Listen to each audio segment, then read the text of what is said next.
watch every yeah, they're all recorded for posterity. So anyway, the idea was that we would get into RevFlow and start using it and getting patients into it, and all the pain that goes with that. And then after we do that, then we can explore the functionality of it, like a lot of the reports. And there's a lot more to it, as you all know, that we're just not using because we need to figure out how to get patients in there and build them successfully and keep doing business. So some of we all need to kind of come together to explore that so that we can make that new thing that we're using work for us. Everybody's probably agreed with that, I would hope. So the idea is that we all have a really good understanding of our core business and how we operate, and then we can all understand how we can manipulate that software and change just even things we do on a daily basis to create more efficiencies. So I've been talking to Candace, I've talked to Kate about this, we've all talked, like what we want to do is find ways that we can make ourselves work better and more efficiently, and then kind of come together and say, okay, if we run this report and we govern ourselves this way, it'll more service kind of the way we do business, our core business. So anyway, what this presentation is basically just an overview of what we've observed, and we've gone, brought consultants in to look at the business, and we've looked at the way we do business and like how do we operate right now and how do we operate at our best, and how are we set up to succeed in the marketplace at these locations in these markets that we service. So for the patients that want to use us, that we want to get in. And so we came up with this life cycle. This is something I presented on in a group in Washington, D.C. So some of the stuff is things that, like, when you go in, I kind of had to introduce myself. So all this is like the things I'm interested in. So you guys already know this because you know who I am, who my kids are, and all that stuff. So when it started, we kind of, that was where I started with it. But this whole thing is where a patient enters our business, hopefully they never leave. Hopefully they stay in touch with us and having a relationship with us. And that's what we want, because we have a word of mouth business where we take care of people, they love us, we love them, and then they bring more. So we never want a person to leave. That's why it's the infinity sign, right? We never want them to leave this cycle. And that's the patient life cycle that's at its best. So my feeling is that if we're all on the same page with how we want to operate, then we can change our practices to set ourselves up to operate at our best. And we want everyone to be flexible in terms of, okay, giving suggestions for how we can do things better, and then we want to be flexible in implementing those so that we can really, operate our core business the way it is. So that's why we're doing this, to give everyone the 10,000 foot view, put that in the back of your mind, and then when you go forward, you say, oh, I think we need to do X, Y, and Z. Because from here we can, get better. So, when we look at this life cycle that our patients go through, the first part that we kind of see is down here under the need. And this is actually even before the patients need physical therapy. This is what you would call pre-engagement. So this is like where patients are in the community before they ever really even enter the cycle. All right? And how are we creating opportunity for them to get in here? Like, how are we reaching out and generating leads for ourselves? One of the ways we do that is through like the internet, and we spend a lot of time and effort to try to figure out, to get our name out there. And like, this is a nice one, this is a Google review. So if you're not in our system yet, but you go on the internet and you look up herb physical therapy on Google and you find this, that's gonna influence you to get in there, and that's gonna be a good thing for us. So obviously, patient reviews are really important. Only positive patient, no negative reviews ever. We don't want the people that are mad at you, don't tell them to review us, okay? We only want the positive. When someone reads this, they're going to be likely to call a number and come see us. So that's like number one. And there's a lot of places where we can do this. We can do it on Google+, which is where that was. It can happen on Facebook. Hopefully you guys have seen our Facebook page. There's people reviewing us on Yelp. That's not easy to get people to do because they have to, like Angie's List and Yelp, they have to be members. So that's really nice, or they have to at least sign up. YouTube, people will visit our website. So these are places that people are going to be touching our community before they ever come in and see us. Okay? When you think about pre-engagement, you think about also physical pre-engagement. Like, you guys are all out there in the community. Hopefully you're talking about what you do, where you work. Hopefully you like it, hopefully you love it. You're an ambassador for the clinic. So it's like everywhere you go, like at the hockey rink, you know? I can't tell you how many patients we have because my kid plays hockey or I play hockey. Everyone gets injured, right? So hopefully I'm a good ambassador when I'm there. I don't even know, I just pulled that picture up. So is that Porter's jersey with the tape nameplate? No, that's a different organization. We're green, man. Yeah.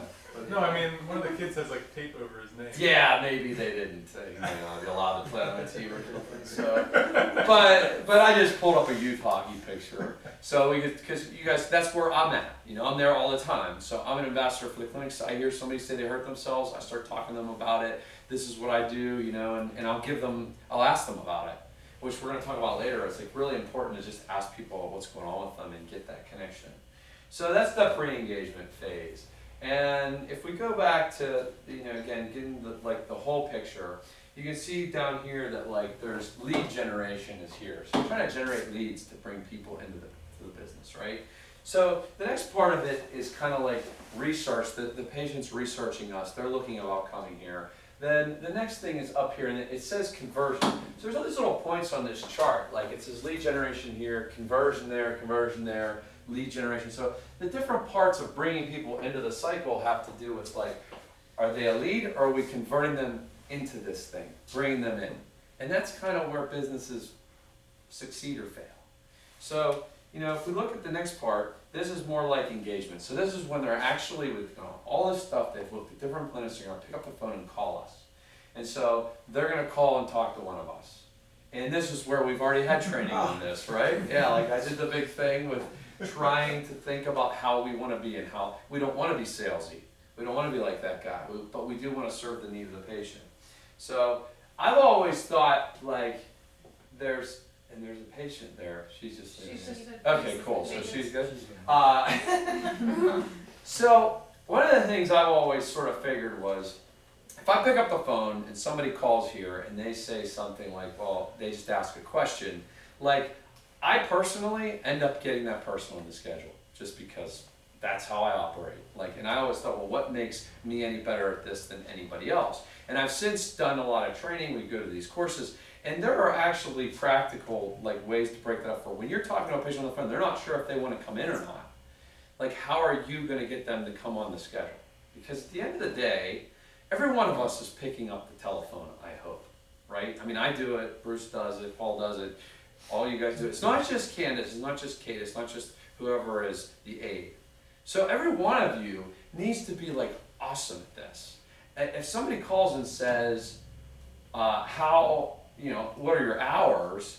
Like they're looking for physical therapy. How are you going to get them, how are you going to create that connection with them? How are you going to convert them from the lead into the patient who we can then service and help?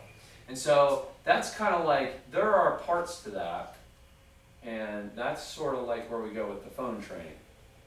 We did a little phone training last time we were here. We looked at what types of things we can say and do, and Candace is going to go answer the phone. One of the things is kind of understanding that people deal, okay, so there are times when people are going to be more likely to do business with a company than others, all right? So here's the first thing, this is really important to understand. When we break down what makes us successful at getting people to get on our schedule, come in here, pay their copay, and come back and do their thing from a business standpoint, one of the things that we kind of learned is, and this is important to understand, is that a confused mind always says no. All right? If you think about it yourself, if you're thinking about 10 different things, you're gonna be, and somebody asks you a question, you're going to be likely to say no. So during this whole process, during many parts of all this process that we go through, there's going to be times when you can clarify things for the patient. Make it as simple as possible for them. Once we get a person on the phone and we start talking to them about, you know, there's a deductible or there's coinsurance, and coinsurance is a percentage of everything we pay, and our fee schedule is different than theirs. And like this person is not going to put themselves on the schedule. Okay, make it simple is what we're trying to kind of say. And so when you're using the phone, you try to simplify this for people. And another thing that we understand is that people are sort of emotional beings, and they'll be more likely to say yes in an emotional state to things. But we'll kind of get back to that as well. But the bottom line is when you're talking to somebody, you have to understand that the frame of reference that that person on the other line, when they're calling here, whether they've made an appointment or not, is this everyone's favorite radio station. Have you ever seen that? Does anyone know what that is? WCYD-FM. What can you do for me? This is the orientation that everyone is thinking about. So if you think, when you come into contact with a patient, with anybody, whether the patient is a person on the street, they're usually coming to you with this frame of reference of what can you do for me? And you want to think of, so we've always talked about how do we solve people's problems. Well, that's their frame of reference. So when they call, we're going to engage in active listening. We're going to listen to what they say, we're going to kind of bounce it back to them, and we're going to try to get them to understand that we care about what their problem is. So that's the phone training that we need to think about. So if you look at active listening, this is a technique that you always, if you're not familiar with, I'm not going to go into it today, but I would say you can go out on the internet, download this stuff, and find out about it. And it's really important to understand when you're negotiating with somebody that you're always going through this thing where you kind of go around this circle where you hear what they say, you listen for their feelings. That's important. You observe their body language, kind of hard to do on the phone. Not being with your verbiage something that's going to be salesy, or like you're being neutral with them. That's what neutral technique means. So paraphrasing is like you're repeating things back to them that they say so that they have an understanding that you understand what they're talking about. So a person calls on the phone, they're trying to describe your problem to them in the way that makes them feel. How well you do as that person who picked up the phone of getting them to understand that you understand their problem is going to directly relate to how likely they are to trust you with that problem. So this idea of active listening is something that we all can kind of engage in and learn about, and when you're dealing with people, you need to kind of understand how to do that. So if you've heard of it before, great. If you haven't, I would encourage you to go look at it because it'll make you better at your job and at using the phone. So another thing is we have to kind of choose our words carefully. I think I've talked about this before. If you put direct access in Google, this is what you get, right? So what are you going to get? You're getting a bunch of stuff. I think everybody probably knows I hate the words direct access because it's confusing for the person you're talking to, all right? We should never ever say that again because nobody knows what it means but us. Yeah. They're not calling to talk in our language. Can we come to you? Do I need a doctor's referral to come to you? You can come, you can explain it, use a couple extra words. But using the words direct access, they're going to get confused. So yes, you can come for 30 days. The longer that explanation gets, guess what? The more confused the patient gets. The more like, oh, would you like to be on the schedule? No, right? So let's try to keep it simple when we use this. So, and that's kind of where we're headed with this thing. A confused mind always says no. And I would too, because I want to do a little more research, and then there you go. So this is the next thing. So this is, just to remind me, so this Australian guy, I'm going to see if I can play this audio. I think I can. He came up with a really good way, this is a course I went to last year, of how some of the things we say to patients to kind of get them on our frame of reference. So see if you can understand him and if you can hear this or not. Any business is the new patient agreement. The other thing at front desk, you have to get your team to master what we call the critical conversion conversations. Every business has these, critical conversion conversations. The classic one that I hear around the world is the old phone call, how much is up? How much is a physical therapy consultation? How much is a chiropractic visit? How much is up? We are conditioned to ask about price in our communities and our societies. We just ask about price. There's a problem with that though, and you have to understand this. When someone says, and your team have to understand it, my good friend Steve Jensen, who's a master communicator, told me about the red and the green brain. It's all about reptilian brains. The red brain is the factual brain. It's the time, the date, it's the hours, it's the factual things. The green brain is our emotional brain. Now, write this down for me. People won't buy on a red brain. People won't buy on a red brain.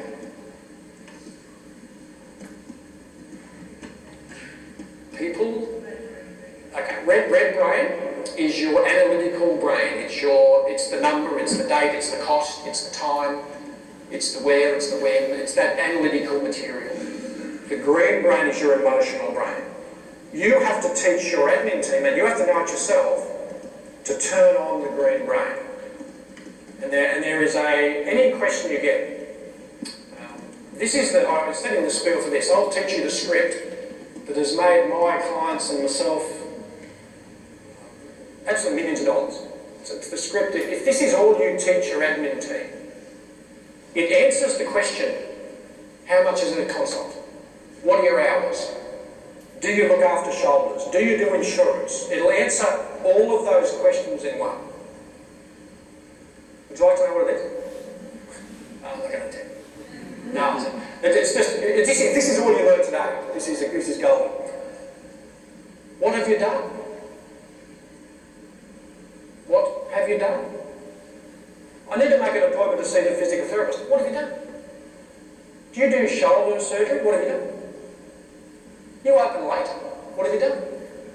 It transcends everything. It doesn't actually matter what the question is. So this is an easy script, and it works the absolute house down. Tell you why. Because they actually aren't asking you the price. They're not asking you what your hours are. They're not asking you any of that. The real question they're asking, and you can write this down, can you help me? That's all they're asking. Why would they ask you what the price was if they didn't have a problem and had some concern? Can you help me? If you can get that into your head today, that's the only thing you'll learn. You'll be staggered how often that works in health business, regardless of what you've got. And the person will tell you, oh, I fell over, I did this. How'd you do that? Well, I was tripping over, and oh, how's that make you feel? And that's a vital part of the communication step. How does that make you feel? Because you see, I've turned on the green brain, the emotional brain. I'm frustrated, I'm angry, I'm sad, I'm worried, I'm concerned. That's what people buy on. People buy on the green brain. They don't buy on the hours, the cost, and anything else. Does that make sense? If you learn nothing else today but those 4 words, what have you done? It'll transcend the lot. But you also need some other scripts. You need some scripts for what happens if the therapist is fully booked. What happens if there's a therapist who's left your practice and they're still getting phone calls? I can suggest all of you guys listen to your front desk acutely. All right, so, but that idea, and I think I've talked to pretty much everyone about that. That idea of what have you done, that's Australian for what's going on, what's wrong, what kind of problem are you having? Like, we want to get into that immediately. That's the first thing we want to talk about because that's why they're calling. And we want to demonstrate that we care about people. And if we talk to them about their insurance, or how much it costs, or what direct access means, or any number of 30,000 questions people could have, guess what? We're going right from the green brain to the red brain, and they're going to call 5 different places before they schedule. And they may not schedule at all to get their problem fixed. You never know what's going on with them. Like, you know what I mean? We want to get them talking about the problem, get them on the schedule. I think I told everybody this. Didn't I meet with everyone and said, get them on the schedule? I will never be upset with you, and neither will Bruce, for putting a person on the schedule we eventually had to send somewhere else. We'll never get upset with you. Raise your hand if I've ever gotten upset for you putting my patient on the schedule. No, that's it. I don't think so. Yeah. I've gotten upset with Kate for a lot of things. Many things. And they've all been deserved, but never for that. So, yeah, that's kind of the phone train. I hope everyone gets the idea. Is, what have you done? What's going on? What happened? Oh, what happened then? How did that make you feel? That must be really frustrating. But, get that going. And then you can talk about when to come in and all that other stuff. Or, hey, I'll have someone call you back about your insurance. I can't answer your question, but give me a good cell phone for you. We've already got a relationship, you and me. They'll give you your cell phone, we can answer their call. We go on, we find out, oh my gosh, this person's got a big deductible. Guess what? They got that wherever they're going to go. So now the person who calls them back can have the framing ready. Okay, you have this thing, but we're going to consult. We can tell you how much it costs, blah, blah, blah, blah. They may know that and not care. We don't know. All right. But the point being, you don't need to go into all that. What you want to do is establish that relationship. So, To kind of help us get in that frame of mode, we have the new and improved phone thing. So at Bethel we have these, and these are even better than those. This is new. This is even newer here. This is newer than right there. Yeah. We got rid of the border. Thank you, Ken. Yeah. I said, I can't get all the information in here. She said, well, why don't you get rid of the border? And I'm like, whoa, oh dear God. So the phone form, I was like, you can do that? Like I can do things in our own business? Like, so anyway, this is the new phone book. This sits by every telephone now. Just in a stack like this, probably thicker, okay? And I don't know if I have this in here. I don't think I did. I might have. If I was smart enough, that's a thank you, Paul. Yeah, I might have it in here. There's that. Yeah, I do. I have it in there. You can just look at it right on the screen. Amazing. So now this sits in front of everyone. It says the phone is ringing, right? So we don't want to let the phone ring for 10 rings. In our office, and you guys know when I'm here, the phone rings once, and I get on it, because like I like to answer the phone. So I'm like the Peyton Manning on the phone, right? But, I mean, we want to get there quick. So the phone is ringing, it says, this sits in a stack by the phone, and immediately the first thing is the caller's name. We want to figure that out, right? We start to establish it. And then right next to it is description of the problem, reason for their call. Before we ask anything, what's going on? What have you done? The Australian guy would say, right? We want to develop that relationship right away. And they're like, well, I'm just calling to talk to Paul. Oh, okay. Is there a message I can give him? Oh, yeah, I just wanted to know X, Y, and Z. Oh, okay. Maybe you can answer the question for me. Maybe you can't. I do that all the time when people call for Kate. Is there anything I can help you with? And sometimes I can, sometimes I can't. So that's there for a reason. This is very intentional. We want to get into that discussion right away. If it's a new patient, what have you done? What's going on? What's happening? How'd you do that? How's it make you feel? Blah, blah, blah. And then their phone number, cell and home, we want to know that, right? Because what if we drop the call?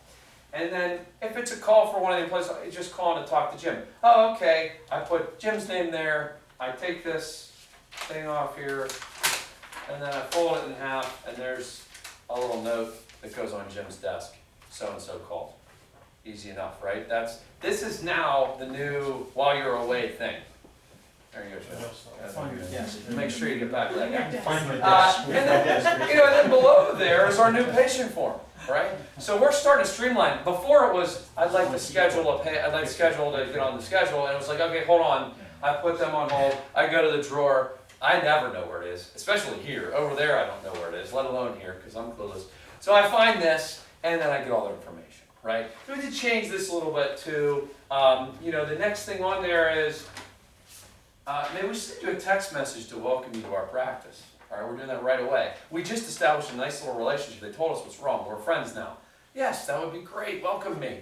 What that's going to do is plug them into Hability, which we'll talk about in a little bit. We're going to do that right away, So the next thing is, have you ever been a patient with us before? So this question, have you been a patient with us before, is how we find out how they entered the patient life cycle. No, I've not been a patient. Oh, how did you hear about our clinic? I saw you on the internet. Okay, we write down the internet. Jimmy told me about us. Okay, we send Jimmy a thank you letter, right? Because that's how we operate. We're going to send a little thank you note to Jimmy. He told his buddy about us.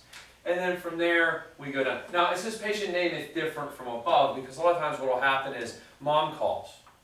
She's trying to set up Kayla, right? So we put her in here. Then the date of birth, because the patient's date of birth might be different, right? And then we're going down referring physician, or self-referred, right? That's our direct access people. We're never going to say direct access because it's confusing. Self-referred, we go there, we know they're direct access, they go into that kind of model. Primary care, and the rest of it all goes down just like we have been. That's not changed too much. We're going to get their insurance information. Scheduling location, obviously we do want to find out where they intend to come. All right, and then we can put them on the schedule after we get all that information. We put them on the schedule, and then there's a couple things down here. Please bring your insurance card and photo ID with you. This is just little things that we can just rattle off. Do you have a script for your doctor? Bring it with you. If not, no problem. Do you know how to get to our clinic? Can I answer any other questions for you? I mean, I always finish that way. I'm sure you guys do too. But it's on there because you guys aren't the end of this thing. There'll be new people that come in, and we need to all operate the same way. Date of the scheduled visit, initials of the PT employee making the form in today's date.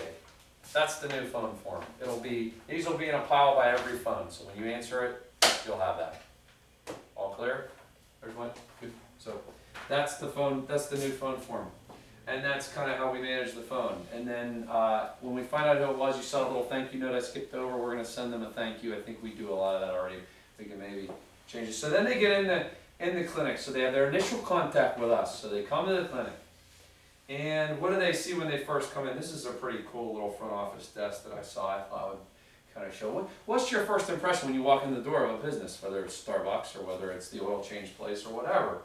That's going to be important, you know, for us. And this is at the Bethel Clinic. It looks like that, right? And I don't know that when I was doing this presentation, I had a lot of.